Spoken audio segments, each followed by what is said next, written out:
The Ohio Senate race is at a 7 o'clock race, and that'll give us a little insight if Brown is hanging in there or if he's down 9 points and it's a blowout early.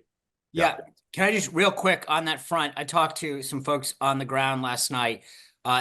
We didn't mention this, but the early vote numbers, I feel very good about. Pennsylvania, you're talking about 400,000, right? Remember, in context, Biden was up 1.3 million. Republicans are down 400,000. That's got to feel good for us.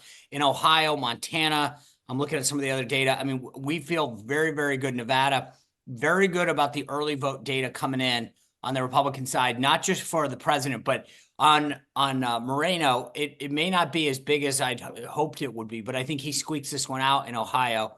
And I think we look, there was some talk about a late surge for Tester. The data just doesn't suggest it yet.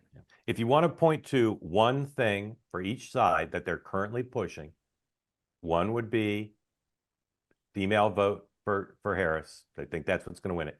And Sean cited the number that I talked about at length on 2-8 Tonight last night.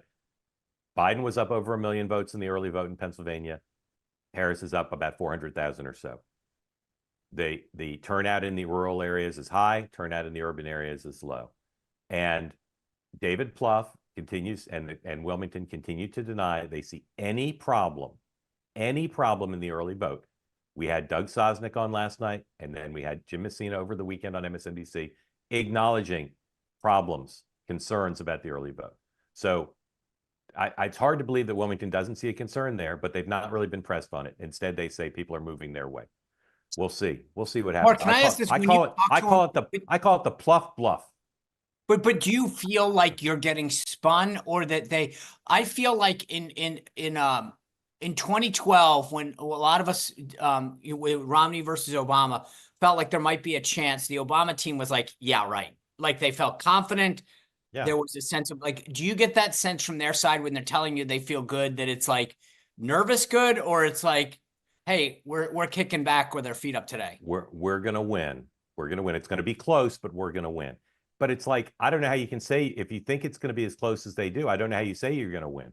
Right. That's why we think we're going to win, but none of them are disputing the urban numbers. They're just pointing to a different set of numbers, right? So the emphasis is independents and late breakers, but no one is saying, and by the way, we're very happy with urban turnout.